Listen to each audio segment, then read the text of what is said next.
On this Atlantic preview edition of Locked On NHL, it's the division that holds the teams with the 3 longest playoff droughts actively in the entire league. Will there be new blood in the Atlantic? All that and more on today's Atlantic Division Hopeful Locked On NHL. This is the Locked On Podcast Network's 2024 NHL Season Preview. Your team every day. Welcome into another preview of Locked On NHL, your team every day. We're a part of the Locked On Podcast Network, where we have local experts on the biggest stories. Very pleased to be joined by a panel of hosts that have covered more losses than they would have liked over the last season, but a lot of hope around the table as well. I'm Ross Levitan. You can find me 5 days a week over at Locked On Ottawa Senators, and I will introduce the panel right after I tell you that today's episode is brought to you by FanDuel. It's the official sports betting partner of Locked On. Make sure to check out FanDuel for all the latest props, including which Atlantic teams you think are going to make the playoffs this season. I'm joined by Joe DiBiase of Locked On Buffalo Sabres, Laura Saba from Locked On Canadiens, and Brian Fisher from Locked On Detroit Red Wings. Joe, I'm going to send it over to you, man. 13 years, the Buffalo Sabres, since they've last seen playoffs. Give me some hope in Buffalo. What's holding on for the fans that this could be the year to get out of that funk? Yeah, I'll do my best. I think I might have more years of missing the playoffs than you three combined. Maybe it's close. I don't know. I was in high school the last time this team made the playoffs, so it's been a long time. And I do think fans are really efforting to try to have a lot of hope. But there is a couple of reasons, I think, to have hope this year. One is a new coach, and yeah, it's a familiar face. They're definitely playing on the nostalgia, no doubt, but I do think that they brought in the exact type of coach they were looking for, more of a veteran style coach that can mature these players to where they need to be. And I do think the Sabres got a lot better defensively. I think that's been their biggest problem for the last 3 years, and I do think it's maybe even going to be their strength going into this year. Hope meter's maybe about half full right now. We'll get into breakout candidates. We'll get into the offseason additions for all the teams around this table. Brian Fisher's with us from Locked On Red Wings. The Yzer-Plan has been going a few years now. Give me the temperature in Detroit. The temperature right now in Detroit, I don't know. I don't want to speak for the entire city. I'm kind of nervous, man. I'm a little nervous. And I think that's just because the Red Wings got so close last year. But as far as like temperature towards making the playoffs and not having been there in, I think, going on 8 years now, there's a little bit of angst amongst the fan base going now for sure. And I'm one of those people. But at the same time, I see the linear progression this team has made year in and year out. And I just getting so close and not making it last year really, really stings. And I think really upped the ante. But I think there's still hope in Hockeytown that can get done this year. 8 years without the postseason for the Detroit Red Wings, 7 for my Ottawa Senators. So except for the whole getting close, I'll just say same as Brian. It's a fan base that certainly has higher expectations than what's been delivered. Laura, I don't even know where to go with this because they finished last of all these teams. But the Montreal Canadiens, they have 18,000 watching their prospects play against the Leafs last week. It feels like despite their position from last year's standings, the vibes are high in Habs land. It's all hope here. And I think that to me is the biggest thing, is that it was a disappointing finish, obviously, last year. It's going to be a disappointing finish this year. We are going to get into that a little bit later. But everything in Montreal is just screaming hope right now, whether you're talking about the prospects, whether you're talking about the offseason acquisitions, whether you're talking about we don't have a good name for it. You guys have the Yzer-Plan. There was the Shanna-Plan. In Montreal, I don't even know what we're going to call the plan. There's no pun for it, right? And if you guys can come up with one, I'd be very grateful to you. But in Montreal, it's a lot of optimism. They're only 3 years away from a Stanley Cup final berth. It was a very interesting downward trajectory in that the entire time it went from absolute misery to hope in a very short amount of time. And I think there's still a couple of years of not being able to make the playoffs where the hope will still be there. Like there'll be a couple of years where it's still not a disappointment. So it's a very, very interesting time in Montreal. I was actually at one of the prospect showcase games, and they had it looked almost like a full house, right? And people were on the edge of their seats, for a game that for all intents and purposes means nothing to the fan base. It's a big thing for the rookies themselves. It's a big thing for the organization. But for a game that meant so little, to have the fans jumping out of their seats because a particular player touched the puck, I think, Montreal is a good place to be a hockey fan right now.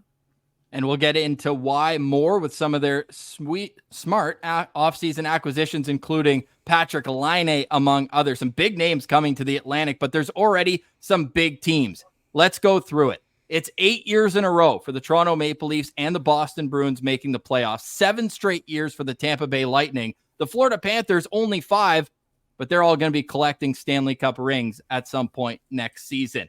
Brian, what gives you any sort of reason to believe that one of those 4 teams could miss the playoffs this upcoming season? Well, there's 2 particular teams that come to mind. One of them is the Tampa Bay Lightning. Last year, they finished in the wild card. They lost Stamkos. They traded away Sergachev. They did get McDonough back, who had a nice bounce-back season with the Nashville Predators. And they did, of course, sign Jake Gensel. But this is a team that is getting older. They're close to the salary cap, which they've done a nice job of maneuvering around. But it feels as if now they are in the latter half of their window. So I'm not saying they're going to miss this year, but I feel like they're finally starting to trend downward. The other team, and I hesitate to say this, the Boston Bruins, I feel like I say this every single year. This is the year they're going to fall off, but they lost half of their Vezina winning tandem, right? Like Linus Ullmark won a Vezina, 2 seasons ago, traded him away, still have not signed Jeremy Swayman, and they don't have the proof that Jeremy Swayman on his own can carry the load of being the starting goaltender of the Boston Bruins. It's going to be a huge test for them this year. And of course, they still really lack center depth. I know they kind of addressed that in the offseason by majorly overpaying, but I still don't have a lot of faith in their forward depth down the middle. Yeah, Boston, absolutely a team that I am done saying, like, I'm picking against them. Last year, I went all in on it. Like, okay, one of the worst center groups I thought on paper in the league going into that season, and it just didn't matter, right? Like their system is so strong, the wingers are so talented, their goaltending was so good that they got there, and their centers produced because, hey, you play Charlie Coyle with Pastrnak, and suddenly Charlie Coyle looks like a top 6 centerman. So I feel like my lesson's been learned on Boston, that I can't pick against them anymore until I actually see it. I'm not really all that confident that any of these top 4 teams could fall out. Laura at this round table is the one who could recognize the media pressure of playing in those 2 metropolises in Toronto and Montreal. For me, it's what if the Leafs get off to a slow start and Austin Matthews now wearing the C, the pressures kind of shift off of the even-keeled John Tavares to a guy who wears his heart a little bit more on his sleeve in Austin Matthews. And sure enough, he could have 30 goals by Christmas and nobody would be surprised. But again, if the Leafs are going to take a step back, it would probably be early on in the season. I think if they find their rhythm early on, they could be all right. Whereas the Florida Panthers, for me, I'm looking at them as a team where they've now had 2 long playoff runs back to back, and that starts to wear on a team. You saw the Tampa Bay Lightning ultimately fall in a similar situation when they went final, and now a pair of first-round exits. But Laura, what do you think that pressure is going to be like on the Leafs? And are they your pick, or give me your choice as a team who could fall back? I would love for it to be the Leafs because I think everybody in this room would have the most fun with that. There is a little bit to be said about the pressure that they have, and they have to live up to it very soon. Like their window is closing and everyone can see that. They're making very strange decisions sometimes. And I feel that it's exactly like you said, they can lose the season in October, right? And that's what you want to watch out for. But for me, my pick is actually going to be Boston. And I feel like they've outplayed their roster construction for the last couple of years. Not to say that they're a terrible team, but you're doing that and you've lost a significant portion of what made you successful, much like Brian said. That's my pick to be out, but I would really, really love for it to be the Leafs. Time will tell. But if history repeats itself, the Leafs, like I mentioned at the start of the segment, tied with the Boston Bruins for the longest active postseason streak with 8 years apiece. Now, FanDuel, our great friends over at FanDuel, always know a little more than we do. And they have their points totals over and under for our 4 teams to make the postseason. I take no pride in the Senators being first at 91.5 points. They're over under. The Detroit Red Wings 90.5, Buffalo 88.5, and the Montreal Canadiens 75.5. Should we snap it around real quick? Joe DiBiase, hit me with a team that you think is going. Which team do you think is most egregiously misplaced with their number? I might think Montreal just because they're so far below the pack. Like, I still would put them fourth out of the four, no doubt, but an 11-point difference between them and everybody else. Again, if I was setting it, maybe it'd be like a 5 or a 6-point difference. So I'm not saying they'd be in that top three for me. But I think I would put Montreal a little bit higher, and I might put Ottawa a point or two a little bit above as well. Like, I don't have a problem with where the Sabres are there and Detroit. I think Ottawa's the most complete roster of the four. I know they have not lived up quite to expectations yet, but if you look at all three phases, you look at the forwards and the scoring they have up top, you look at the talent they have on the blue line, and now that they have Linus Ullmark in goal, who I've been watching for a long time, and we all saw produce in Boston, if he can stabilize that net, even if it's only for 1 year, I think Ottawa's the most complete roster, so I'd put them a little bit above the rest, but I don't have any severe problem with any of the four.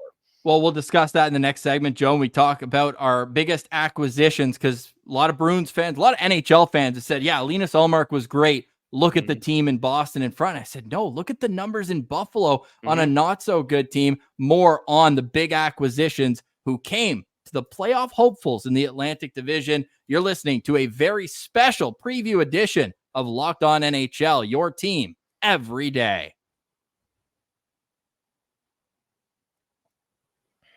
Today's episode of Locked On NHL is brought to you by FanDuel. It's America's #1 sports book. It's FanDuel.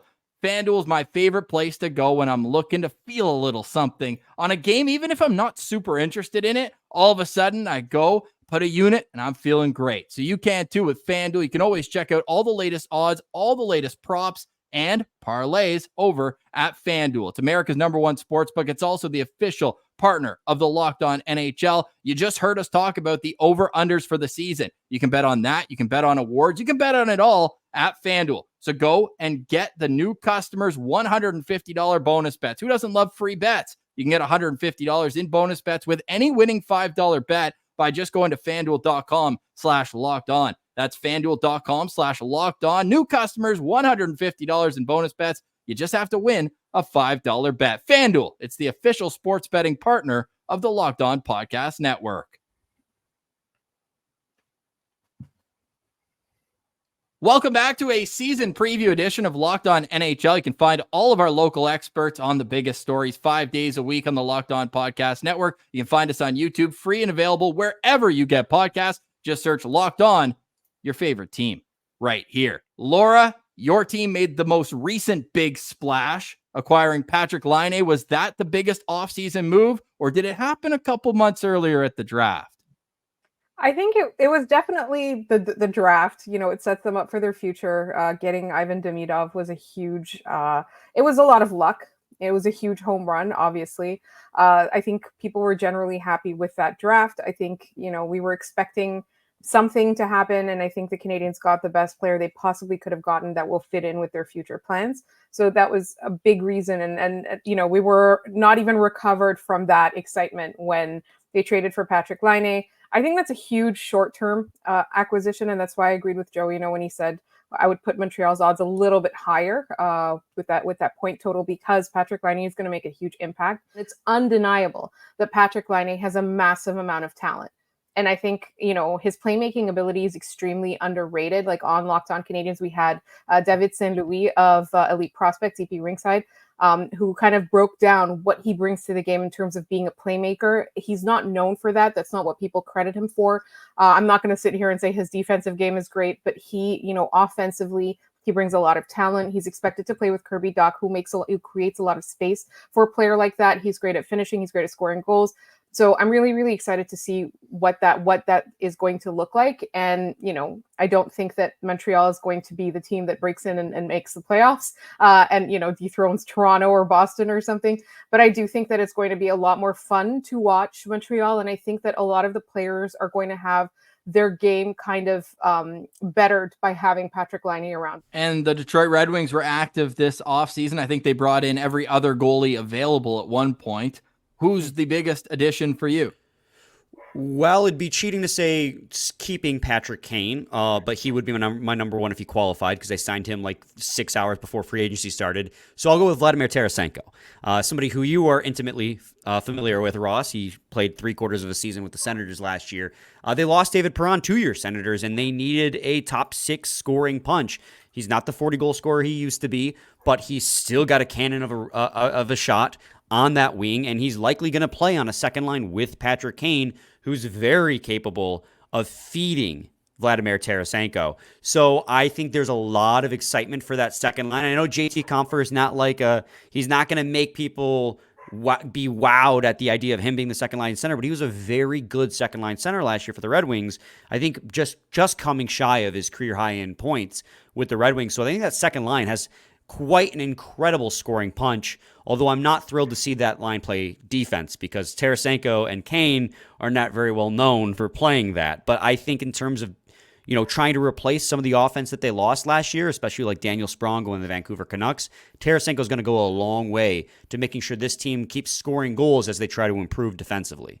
I was honestly surprised at Tarasenko's all-around ability in Ottawa, and I know it was a different situation, and he got off to a hot start playing with Ridley Gregg and Matthew Joseph, but he was actually the Senators' leader. I know plus-minus isn't everything, but plus 13 on a team that had a pretty brutal goal differential, I thought was pretty impressive, and was able to maintain a pace that I wasn't sure was still possible at his I don't even think he's that old, going into his 33-year-old season, but never was a speed demon to begin with, but certainly a very heady and smart player. Joe, what's new in Buffalo? We know that they lost Jeff Skinner buyout, and that's a big change. He's been a staple there for the better part of a decade. What's the biggest addition that everyone's excited about in Sabres land? Yeah, the joke on Sabres Twitter right now, by the way, is they bought out Jeff Skinner to pay for their new scoreboard, which might only be a joke. I won't confirm nor deny whether or not that actually might have happened. So that's more the negative end of things. The more optimistic end of things is, I might say their biggest acquisition, if I could even hit the rewind button all the way to the trade deadline, is getting a full season of Bowen Byram. And that's definitely a high risk, low reward type of move. I mean, he's had concussion problems. He was very up and down in Colorado. He's a high talent, top 5 pick for a reason, and he's flashed that talent when he showed up in Buffalo, scored on his first shot on goal for the Sabres. Looked amazing when he played with Rasmus Dahlin. Those two on the ice, it's like having 2 extra forwards on the ice that also are so smart that they never let each other get caught off guard. Someone was always back covering for the other. So getting a full season of another dynamic defenseman that can help a Sabres power play that was getting them beat all the time last year. Like, if I could go back 18 games into last year's regular season, I feel like their big offseason move was already made when they traded for Bowen Byram. Well said there. And the Buffalo Sabres, I think just changing it up had to be something that you were excited about. And then you're hoping as well Tage Thompson gets back to what he produced the year before. Absolutely. Brian, you want us to hop in? Yeah, I just have a question for Joe, and I know he's not a player, but could you also argue like getting Lindy Ruff back behind the bench could be your biggest offseason acquisition? I mean, he saw success with the Buffalo Sabres. I know it was a couple decades ago now, it feels like at this point. So, but I just feel like getting a new head coach behind that bench to try and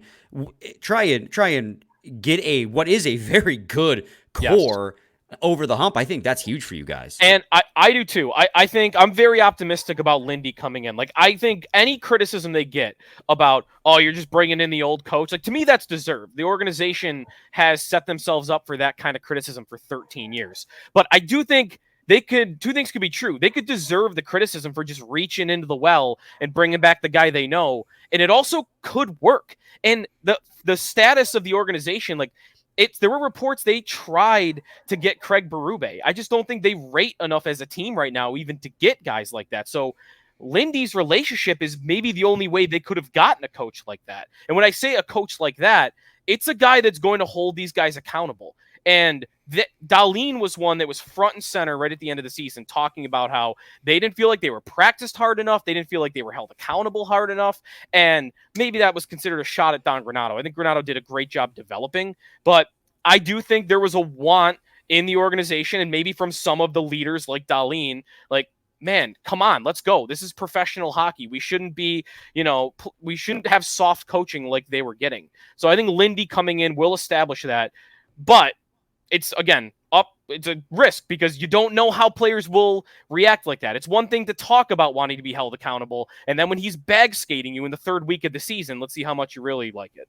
Funny, a little bit of a similarity with the Ottawa Senators last season, albeit on an interim basis, rewinding the clock to their most successful coach in franchise history, hiring Jacques Martin to take over behind the bench in mid-December, right before Christmas. He finished the year, but much like Joe, it's new coaching in Ottawa as well with Travis Green. However, I'd be remiss not to say the biggest addition is Linus Ullmark, stealing all the thunder away from Game 7 of the Stanley Cup Final. Trade drops 15 minutes before. But Ullmark, and maybe Joe can speak to this a little bit more, like this guy is better than just being a system goalie with the Boston Bruins. If you go back to the start of Linus Ullmark's career, he's played, I believe, 9 seasons. Well, out of every Senators goalie that's played at least 20 games since Ullmark entered the league, Ullmark has 7 of the 8 best save percentage seasons. One Craig Anderson won the year that Ottawa went to the Eastern Conference Final. Otherwise, it's all Ullmark, a clean sweep. Joe, do you think, I'm putting words in your mouth, but do you think he's more than just a system guy?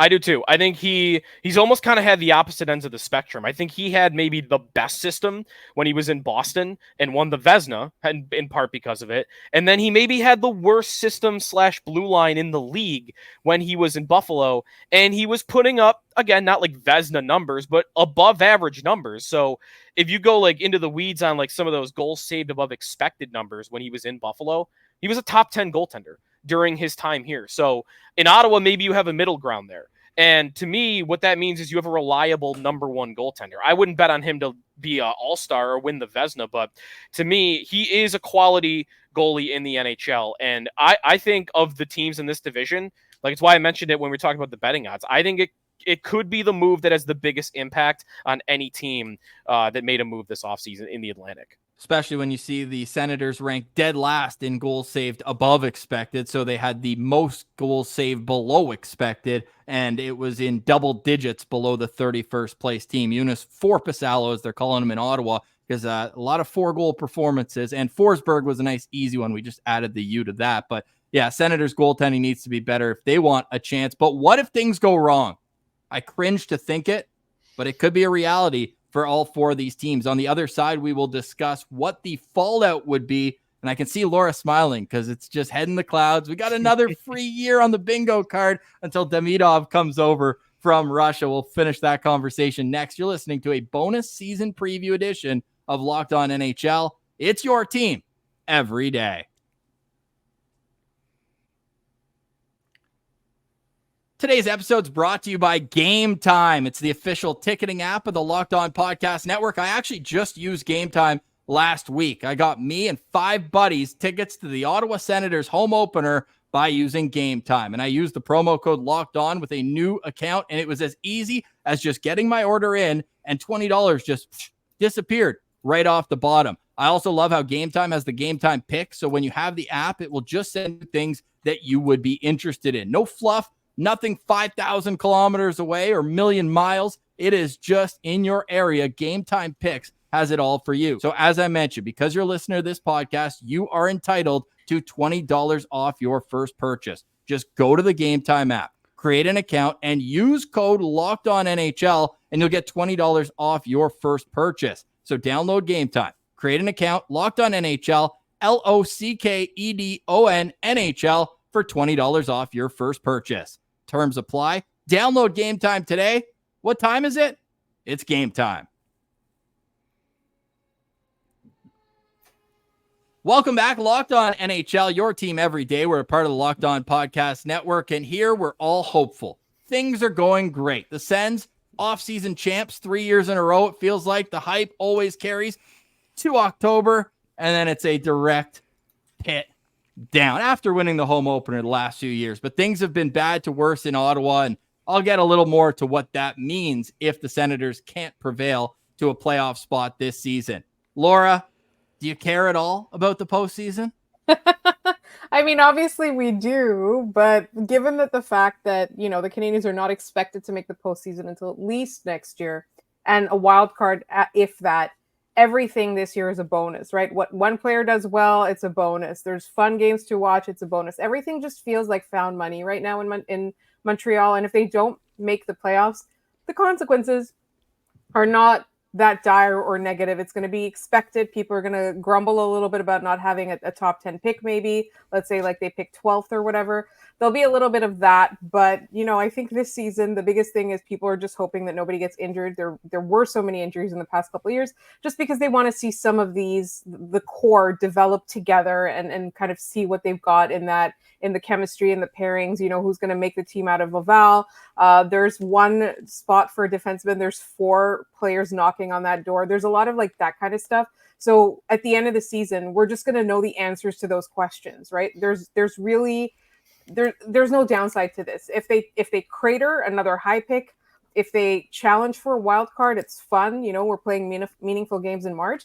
But I think at the end of the day, it's all gravy.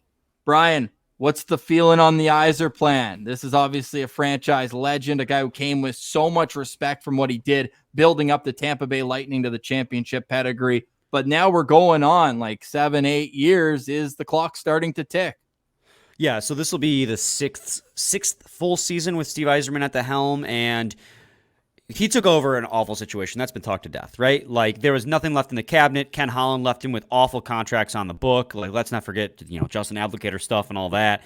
And he came in and he hit 2 home runs on his first 2 picks. He reached for a Cider Calder Trophy winner. He got Lucas Raymond, 4th overall, and he was fantastic last year. Broke out for 70-plus points.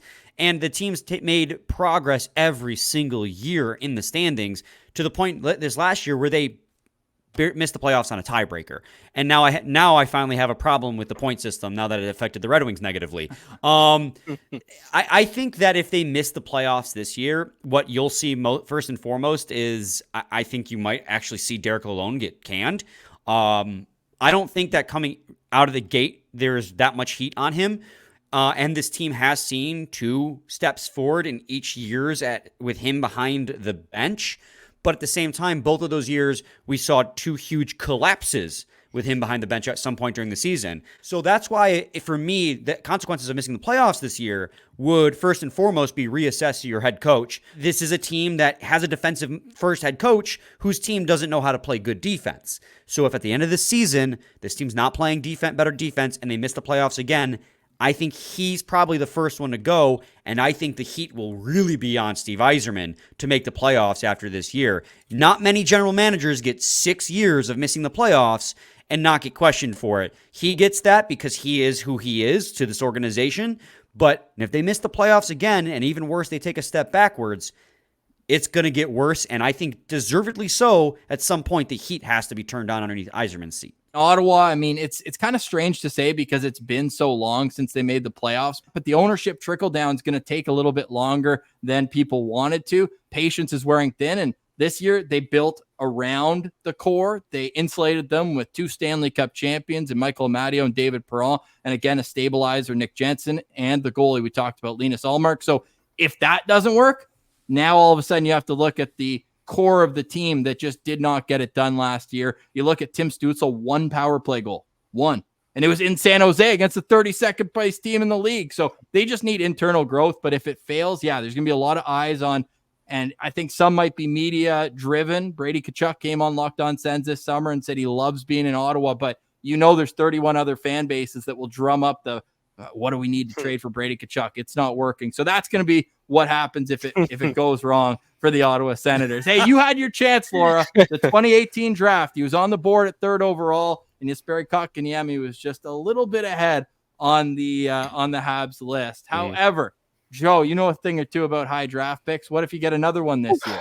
Oh my God. I mean, it'll be same old in some way, right? Like, the Sabres are the team that has dug their fans the biggest hole ever. And you're looking up at everybody else like, oh, this is rock bottom, huh? And just when you think you're at rock bottom, there's the Sabres with the shovel, just digging the hole even more and more and more. You don't think you can keep going lower, but like this team this year, I think you actually might have changes if they don't make the playoffs. I think expectations have been lower. I think the standard has been lower for this franchise than where it should be. But I've got Elliot Friedman on like 3 of his last 4 podcasts talking about how the Sabres know they feel the pressure, that they feel the pressure of this season. They know they have to win. Well, okay, if you're feeling pressure, it means your job's on the line. So, I mean, Kevin Adams, even though he's a Pagula guy, a Terry Pagula guy, he's been working under ownership for a decade plus now. You know, he's been the general manager since 2020. This is year 5 of being the GM. That's about what you get in the NHL. That's actually more than some GMs get. I think the GM might need to make the playoffs this year. And the core group of players who are all buddies and they grew up together and there was this natural organic development that they were going to kind of lead the next, core of Sabres into the postseason. This is their 4th year together. Thompson, Dahlin, Cousins, Tuck, Quinn, like these guys have been together now. This will be year 4. The message to that core group of players is you got to do it now. Like it's time to win, or you guys don't get to play together. You could be best of friends, but it doesn't matter. If you're not getting results, then there will be changes. What's your final verdict preseason with the Asterix? Who gets in the Atlantic Division? Can I be boring? Can I just say the top 4 teams that have normally got in? I think I have to do it. Okay, so you think it'll be 4 and 4 again? 4 from the Metro? I think it'll be 4 from the Metro again. Although actually, no, you know what? Now that I'm saying that, like, I'm not a big fan of Washington. They're aging. They're getting older. The Islanders, too. Like, I could see Pittsburgh or Philly jumping back in. Or the Devils. New Jersey, too. New Jersey, I could see jumping back in. But actually, now that I look at that division, I think there is definitely room for a 5th team to get in. If you're asking me, I might go into my head. I might say Ottawa would be the 5th team. All right, Laura, who's making it from the Atlantic Division this year for the playoffs? I'm going to say Detroit, and it's just because I'm also boring, and it's because they were the ones that came the closest last year. And that's just my pick. So you think that the Metro is going to go down to 3 teams and then the same 4 plus? Yeah, I don't have a whole lot of faith in Pittsburgh or Philly. I know Philly's going to take a step forward. Washington is, I don't even know what they did this offseason. I don't even know if they know what they did this offseason except ruin everybody's life by taking cap friendly away. Pretty much, yeah, like I don't have a whole lot of faith. And New Jersey will find a way to get all the way to February with hope and then just unravel. And it'll be the same as the last couple of years. So I'm just sticking to Detroit because I think they're just going to take a step forward and things hopefully hit right for them. And it's also because it's the team that I hate the least, at least in the division. So. Brian, did you hit your head celebrating that? I see a tear in your eye. Let's go. This is a tough one because I agree with Joe. Like the top 4 teams are the top 4 teams. I do really think Boston is poised to take a step back, but just like Joe, I've said that the past 4 years, and they haven't done it yet. At least Joe did it last year. I did it 2 years ago when they set the all-time record for most points ever. So Brian's got to do it. We'll take turns picking. Yeah, you know what? I will do it. I say Boston falls out. I think Boston overpaid for a couple middle of the lineup guys. It's gonna improve their roster marginally, but not in the way they hope, and they're cap strapped because of it.